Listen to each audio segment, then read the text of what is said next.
네, 어제 대통령 후보들의 첫 번째 TV 토론회를 보시고 선거에 본격적으로 이 준비를 하시는 분들이 계실 텐데요. 오늘은 남가주 지역을 중심으로 기억하면 좋은 주요 선거 날짜들을 우선 짚어보겠습니다.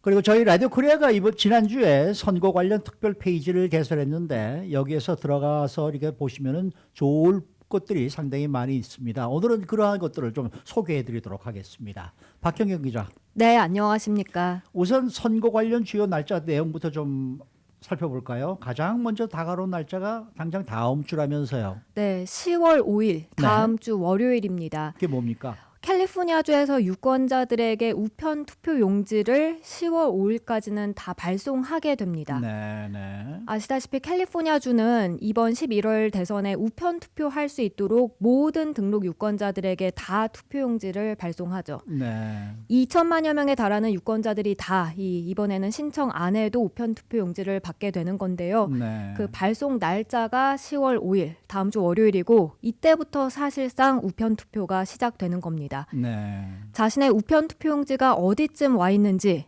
웹사이트를 통해 확인해 볼 수 있는데요.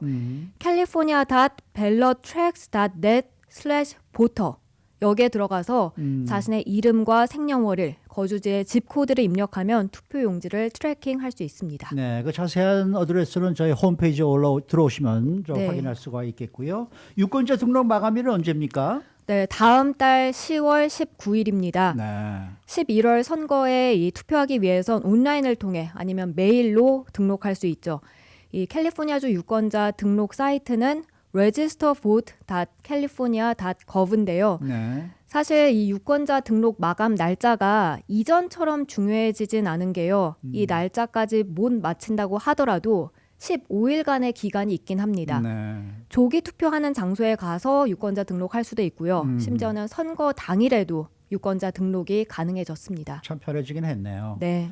이 11월 3일 선거 당일이 아니더라도 그 전에 미리 투표하고 싶다면은 조기 투표 장소를 찾아가서 또 할 수도 있죠. 네, 이제는 우편 투표뿐만이 아니라 어허. 투표소에 가서 투표하는 것도 선거 당일보다 좀 더 일찍 할 수 있습니다. 네. 지난 3월에 예비 선거 당시 LA와 오렌지 카운티 유권자들이 많이 경험해 본 건데요. 네. 남가주에서는 10월 5일부터 10월 말까지 조기 투표가 실시됩니다. 각 카운티별로는 좀 차이가 있습니다. 먼저 LA 카운티의 경우 10월 24일에 일부 네. 투표센터에서 직접 가서 조기 투표할 수 있고요. 모든 투표센터의 조기 투표는 10월 30일부터 오픈합니다. 어허. LA 카운티 선거관리국 헤드쿼터에서는 10월 5일부터 조기 투표 시작하는데 여기에 3층에 가서 할 수 있습니다. 다저 스타디움에서도 이제 투표할 수가 있고 그다음에 스테이플 센터도 가능하니까 네. 뭐 많은 곳에서 이 가까운 곳에 가시면 되겠습니다. 네. 이 한인타운에 가까운 투표 센터는 어디가 있습니까? 이게 장소가 아직까지 나오진 않았습니다. 아하. 10월 초에 이 리스트를 발표한다고 하니까 다음 주 중에 나오지 않을까 네. 싶습니다. 다만 이 투표센터 운영 시간대는 발표됐는데요. 네. 조기 투표할 동안엔 오전 10시부터 저녁 7시까지고요. 네. 선거 당일은 아침 7시부터 저녁 8시까지입니다. 이번 코로나19 때문에 또 투표소 갈 때 달라진 점도 있죠. 네, 모든 투표센터들은 캘리포니아주 보건국 가이드라인을 따라야 하겠는데요. 투표센터 찾는 모든 유권자들 마스크 착용 당연히 해야 하고요. 네. 마스크뿐만이 아니라 장갑도 꼭 착용해야 합니다. 네. 근데 마스크와 장갑이 없는 주민들, 그러니까 그런 게 필요한 유권자들에게는 투표센터에서 제공할 예정입니다. 네. 네. 유권자들뿐만 아니라 투표소에서 유권자 도와주는 직원들, 자원봉사자들도 마스크, 장갑 끼게 되고요. 그리고 사회적 거리두기 6피트 당연히 지켜야 하고요. 네. 유권자가 투표기기 사용하고 나면 그때마다 소독이 다 이루어지게 됩니다. 아하. 마스크와 장갑도 나눠준다니까 뭐 그거 얻으러도 가는 것도 괜찮겠네요. 지금까지 LA 카운티 알아봤고요. 오렌지 카운티나 다른 카운티는 어떻습니까? 네, 오렌지 카운티의 경우 직접 가서 하는 대기, 조기 투표 몇 가지 옵션이 있는데요. 네. 투표 센터도 있고 모바일 로케이션이란 것도 있습니다. 그러니까 이동할 수 있는 그런 투표 장소가 생겨나는 거죠. 그리고 애나하임에 위치한 혼다 센터에 이 슈퍼사이트 큰 규모의 투표 장소가 설치됩니다. 팝업 투표 센터는 10월 24일부터 오픈하고요.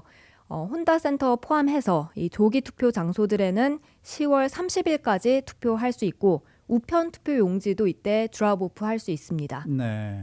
다음은 리버사이드 카운티인데요. 이 카운티 선거관리국에서 투표는 10월 5일부터로 나오는데 다른 투표센터는 10월 23일부터 25일까지 그리고 날짜와 시간대가 다 다르기 때문에 네, 만약에 네. 여기서 간다 하면 웹사이트에 가서 확인하는 게 좋겠습니다. 네. 그리고 샌버나디노 카운티도 마찬가지고요. 다른 이곳의 투표센터들은 선거일부터 일주일 전쯤에 문을 연다고 합니다. 네. 마지막 벤투라 카운티 여기는 10월 31일에 이 조기 투표소 운영합니다. 또 우편 투표를 하실 유권자 중에서는 10월 27일이라는 날짜를 기억할 필요가 있다고 하는데 왜 네. 그렇습니까? 다는 아니고 네. 이 우편 투표 용지를 받지 못한 유권자들입니다. 아하. 이번엔 그러니까 요청하지 않아도 우편 투표 용지 다 받는다고 무조건 말씀드렸는데 온다죠. 네. 기다려도 오지 않는다 하면 10월 27일이 마지막으로 우편 투표를 요청할 수 있는 날입니다. 선거 날짜는 11월 3일. 네. 그 날이죠. 근데 네. 이날 투표하는 유권자들도 상당히 많죠. 네, 맞습니다. 네. 지난 3월 예비 선거 때 보면요. 네. 그때 LA에서 조기 투표 처음으로 실시됐을 텐데 조기 투표한 유권자들도 상당수에 달했습니다만 사실 선거 당일 투표소 찾은 유권자들이 훨씬 더 많았습니다. 네. LA 한인타운 투표소가 마련됐던 서울국제공원에는 오전에 그 줄이 길게 늘어졌었거든요. 네. 이번에는 물론 코로나19 우려하고 모든 유권자들이 우편 투표용지 받기 때문에 확실히 투표소 찾는 유권자들이 전보다는 줄어들지 않을까 싶긴 합니다. 네. 아무튼 선거 당일 이 캘리포니아주 투표소는 아침 7시부터 저녁 8시까지 문 열게 되고 8시가 지났더라도 그 시간 안에만 줄 섰다면 투표할 수 있고요. 직접 가서 투표할 수도 있고 우편 투표 용지를 드랍오프 할 수도 있습니다. 그리고 우편 투표 붙이는 건 이 포스트 마크가 11월 3일까지만 찍히면 됩니다. 네. 다음은 저희 라디오 코리아 웹사이트에 새롭게 단장된 선거 관련 페이지를 좀 소개를 해드리겠습니다. 이곳에 들어가면은 선거 관련 소식들을 한눈에 볼 수 있게 되어 있는데요. 우선 저희 홈페이지에 들어오셔서 왼쪽에 있는 이 국민의 선택이라는 이것을 클릭하시면은 들어갈 수가 있습니다. 네, 맞습니다. 그거 그러니까 지금 보이신 대로 네. 성조기 사진과 함께 그 네. 2020 국민의 선택 클릭해 들어가면요. 대선 비롯한 선거 관련 뉴스들이 큼지막하게 쭉 뜹니다. 네. 지금 가보시면 이제 어제 대통령 후보 첫 TV 토론에 관련한 네. 뉴스가 여러 개가 보입니다. 네. 그리고 뉴스뿐만 아니라 이번에 또 눈에 띄는 게 이거 여론조사인데 말이죠. 네, 이 페이지 오른편으로 가보면 위에 저희 그 라디오 코리아 라이브 방송이 뜨고요. 그 네. 바로 밑에 대선 지지율 여론조사 추이라는 게 보입니다. 네, 여기 있습니다. 네. 대선 여론조사 참여, 요거죠?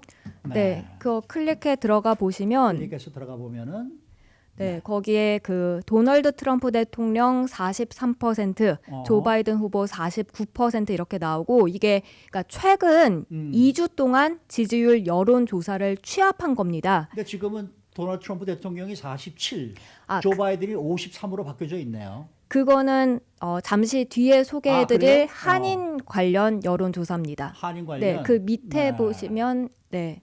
요거 말씀하시는 거예요? 아니요, 그 밑에 더 내려가 보시면 여기 있습니다. 밑에 더 내려가요? 네네. 여기. 거기에 보이시죠? 네. 아하. 그게 네. 그러니까 CNBC, 팍스뉴스, USA 투데이, MRG, 위스콘신 대학 등 아하. 주류 네네네. 언론 기관 각주의 전문 여론 조사 기관에 검증된 데이터를 취합해서 집계한 네. 리얼 클리어 폴리틱스의 데이터입니다. 네.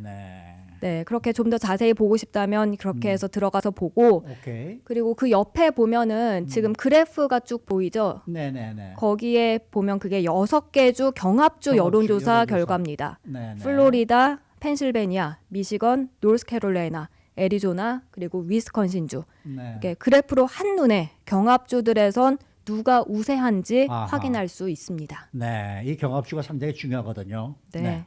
그 다음에 또 이 한인들이 지금 과연 누구를 지지하느냐 이런 우리 여론조사하는 칸이 또 있죠. 네, 지금 네. 그 위로 조금 올라가 네. 보시면 이게 라디오 코리아가 진행하는 겁니다. 네네. 라디오 코리아가 ARS 여론조사, 인터넷 여론조사 결과 취합해서 백분율로 변환한 데이터로 지금 보면 도널드 트럼프 대통령 48%, 조 바이든 후보 52%로 나왔습니다. 네네. 지금 현재 여기 투표하는 방법도 여기 지금 여기 선택해서 이렇게 누르시면 된다는 얘기네요. 네, 지금 보시면 네, 맞습니다. 거기 지금 초록색으로 네네. 된 창이 있죠. 보이는 네. 거기를 누르면 도널드 트럼프 대통령 선택 아니면 조 바이든 선택 이 네, 하나를 네, 네. 클릭하고 그 밑에 투표하기를 누르면 되는데요. 네. 이건 이제 하루에 한 번만 참여하실 수 있습니다. 네. 이 많은 분들 좀 들어가셔서 이 저 누구를 과연 선택을 하실지 해보시면 좀 좋겠고요. 이 여론조사 외에도 이 선거 정보 또 지역구 선거 등 상당한 정보도 지금 함께 볼 수 있다고 그렇게 돼 있던데요. 네, 이 미국 대선이 복잡하고 어렵게 느껴진다면 네. 선거 정보 쪽에 들어가서 음. 쉽게 이해할 수 있도록 기본적인 대선 일정부터 네. 선거인단 그리고 승자 독식제 등 정보를 다 볼 수 있고요. 네. 유권자 등록을 한국어로 할 수 있는 링크도 떠 있어서 네. 바로 들어갈 수 있도록 해놨습니다. 네. 카운티별 선거사무소의 주소, 전화번호도 나오고요. 네네. 그리고 또 지역구 선거라는 것도 있는데 거기 들어가 보면 한인 후보들 비롯해서 그 후보들의 배경까지 뜨고요. 네. 한인 사회와 연관된 선거들, 그 예비 선거 결과 등까지도 다 확인하실 수 있습니다. 네, 알겠습니다. 수고 많으셨습니다. 네, 고맙습니다. 박현경 기자였습니다.